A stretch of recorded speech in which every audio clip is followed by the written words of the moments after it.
In our first story, in 16 days, the Ministerial Task Force on Illegal Mining is expected to go hard on galamsey operations in Ghana. The Lands and Natural Resources Minister has since issued a 3-week ultimatum to illegal miners to halt their activities as government steps up the fight against the illegal activity.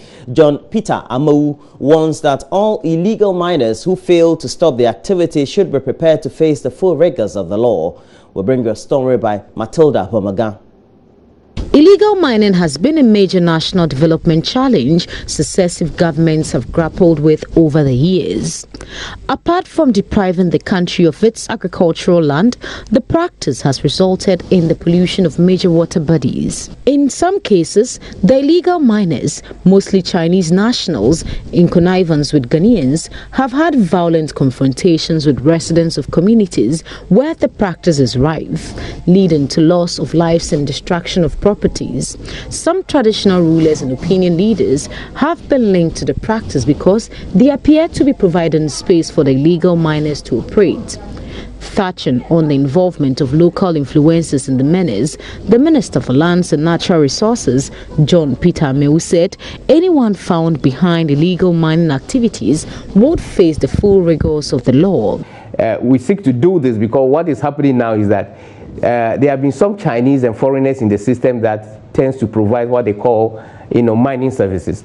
Under the law, the small scale, we do not have to provide mining services to the small scale. And that is why we are seeing the introductions of heavy moving moving equipment, D6, D8s, to the small scale. So within the ministry, these are some of the things that we are putting down on a paper, and we're looking for cabinet approval to implement this, which is going to be a more sustainable in the long-term approach to address some of this problem.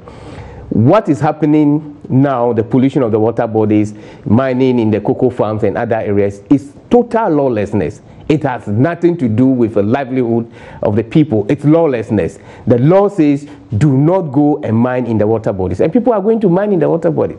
Why do you say that we need to consider those people because of the purpose of livelihood? Those guys are killing you. So for the lawlessness, for the purpose of lawlessness, the law enforcement agencies would have to, apply the law to make sure that those culprits that are responsible for these activities are dealt with.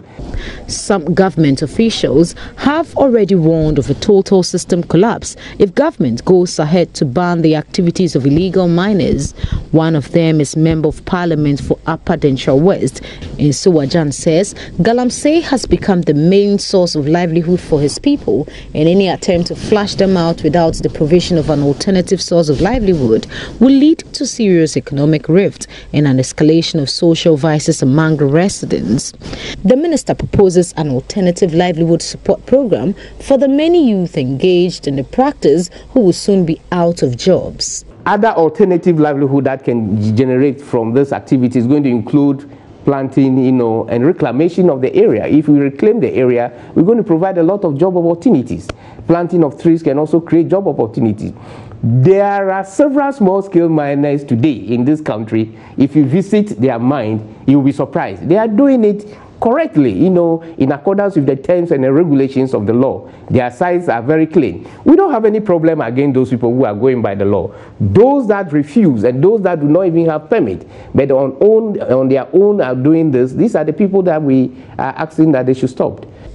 Meanwhile, the 5-member task force committee headed by President Akufo-Addo is expected to launch a national policy in some few days.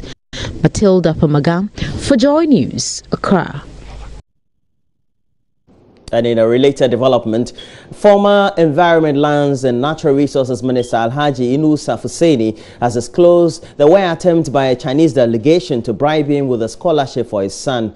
This was to stop him from clamping down on Chinese nationals engaged in illegal small-scale mining.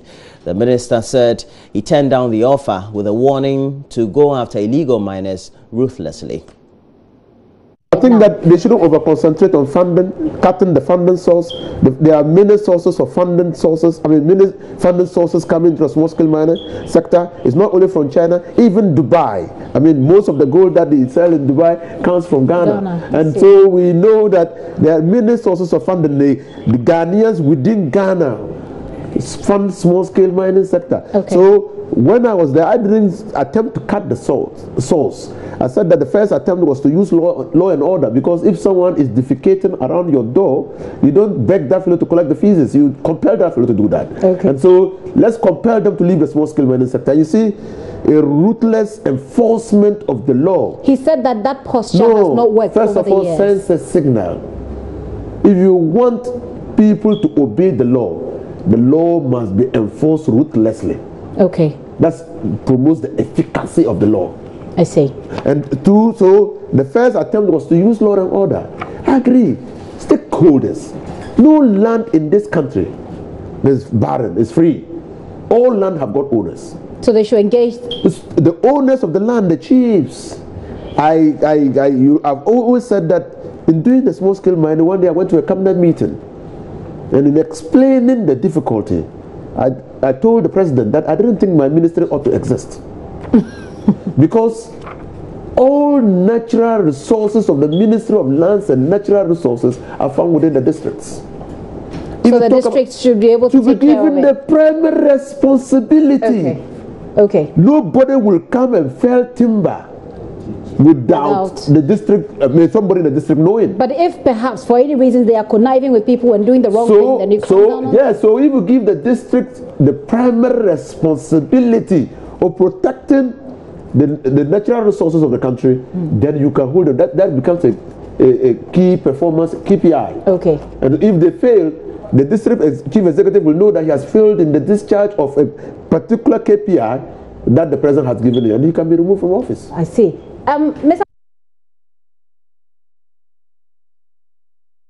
He also advised President Akufo-Addo to make the fight against galamsey a key performance indicator for district chief executives. Cleaning the small-scale mining sector is like going to war. Surprise is still a very important element of warfare. So they should be ready for surprises. Did you come across bribery from Chinese officials? Yes, I came across. I came across. Yeah, in what form? I mean, how much did they offer you? No, not money. In the form of a scholarship for my son to study in China. Okay, so the Chinese diplomats came and said, we can offer your son... no, it was not like, it wouldn't be that crude. How did it go? When the engagement and talk, and I was offered a scholarship for my son to study in China. So that what? The Chinese will continue mining on the water bodies? I don't know. Maybe it will continue to remind me that my child is in China. I see. And you rejected it? Sure. I mean, you need to understand what is happening. I mean, if I talk passionately and emotionally about this, mind you, I don't have gold in the northern region, but I'm part of the environment in Ghana. Okay. Technology has largely been dominated by men, with most women simply shying away, having bought into the stereotype. There are some women, however, increasingly defying the odds and taking up roles in their field. About 118 of them Monday graduated in various fields of engineering from the Pentecost School complex in Accra. Hannah Odami was with them for Joy News. The students have been taken through 2 years of training to build technologies in various fields. They shared with me how they overcame their fears and ventured into what has until now been a male-dominated field. This one is rectification. Okay. This one, we are changing AC to DC. If you use the Zener diode, it will take all the ACs from it. So when you are listening to a radio, you will not hear that sound that you don't want. Okay. When you are going to some offices, when you want to enter, they will write something like Akwaba or welcome. Yes. They use this thing to write it. Okay, what is it called? This one is a stable multivibrator. Now, you know the myth about women in electronics. Yes. Why did you decide to join in particular? Okay, I like electronics because if I see females in males field, I really like it. So the first day you came to this school and you saw all these gadgets and samples, did it scare you? Did it tell you, well, I don't want to do it anymore? Oh, I was scared because some of the names I have not even heard some before. But our teacher motivated us that if you said you can do it, you can do it. So we felt happy, and now I can do everything. This is an amplifier, and here is the volume control. If I want it to be high, I just raise it. and if I want it to be low, I'll just turn it. Now, you talked about you not being comfortable when you were coming here. What were some of the difficulties you had running through your mind? Like after school, I didn't even plan of this course. And when I first came, I was not feeling interested in it. So I was not taking all things that easy.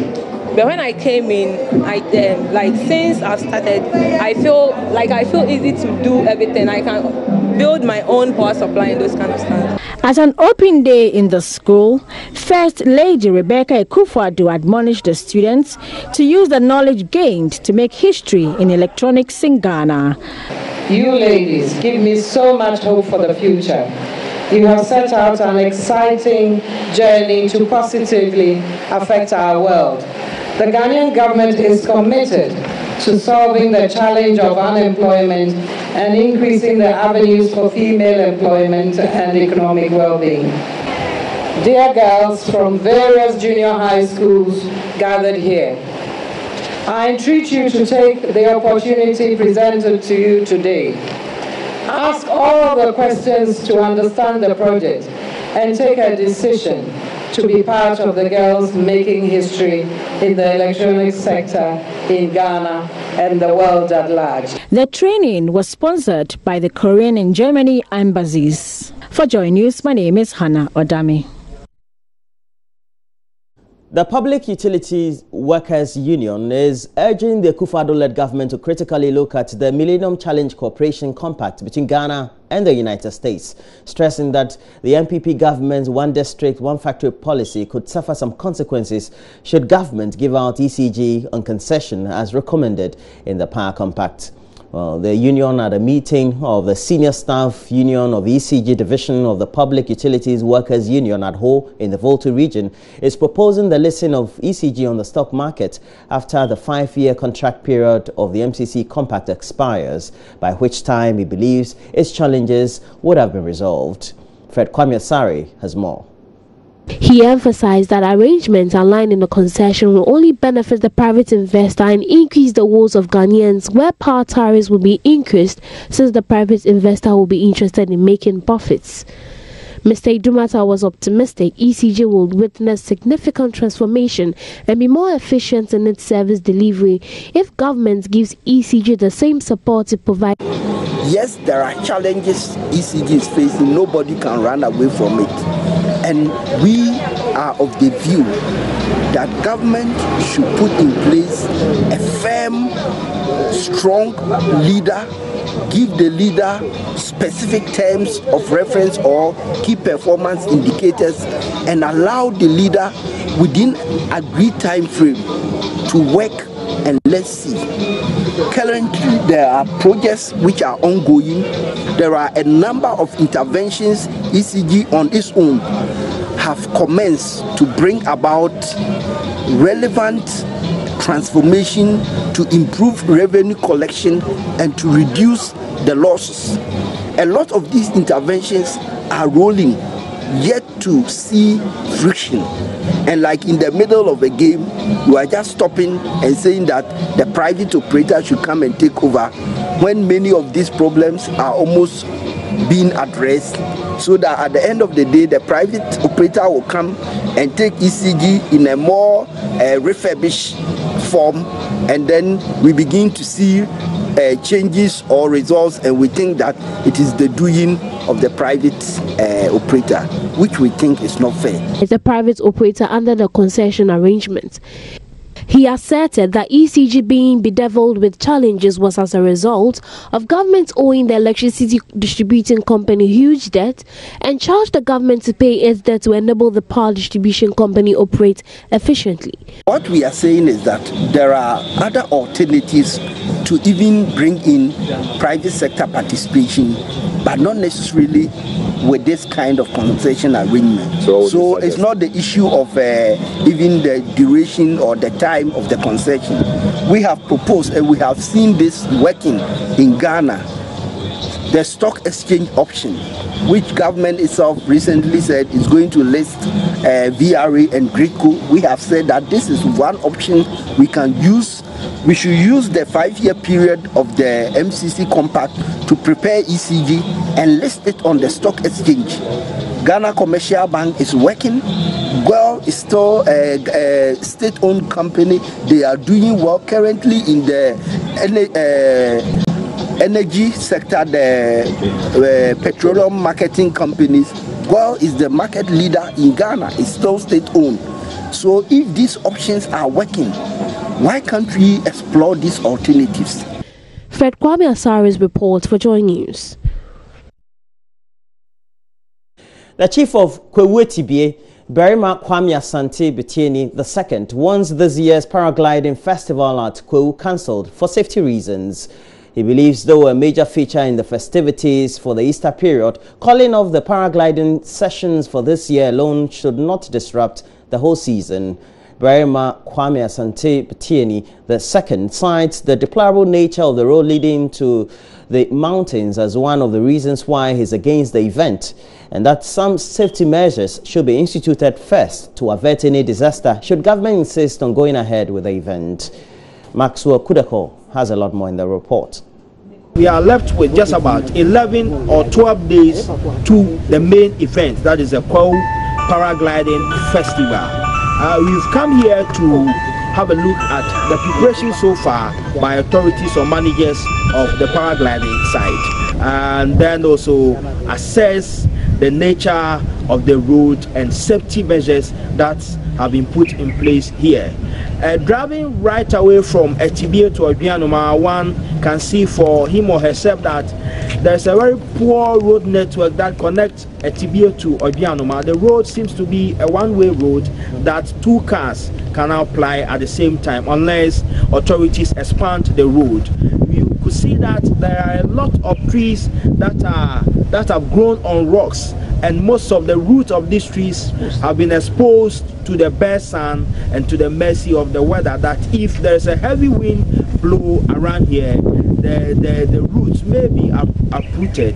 From Etibie right down to the paragliding side, the road has become a devilish feature, which I think it will be possible for government to forget this year's paragliding participation, and I think it will rather help us, and we will avoid any disaster like the Kintampo situation. Things are in a very horrible way. Even from the first curve, if only you have been there before, and I think this is your first time of visiting the paragliding site, from the first curve to the paragliding site, there are so many gullies. Even if somebody enters into the gully, from the knee to the upper part of your body is what you will see, but the lower part is, it has been engulfed. This year marks the 30th year of the paragliding anniversary, but very little has been done so far to keep the place very active, as we've been told in the past that the paragliding event at Gov't is going to be a biannual festival or an affair. One could say that management of the place or managing the place has been a very poor one. For Joy News, Maxwell Kudeko report. And that's it for the news. We have a lot more news updates. We'll review the newspapers, look at the online portals. Mama View Oswabaji will be joining me. You know that we have a new box, a very nice oval-shaped box for a special Little Money Moments on the AM show. It was provided by Derek Akosam, our lead producer. Well, he has a lot more of contributions in my contributions from the last session. And I'll collect more for the next session as well. You know, we're upping the contributions from 10 to 20 Ghana as well. We'll tell you a lot more in the next segment. Mama Vio Sobaji will be around.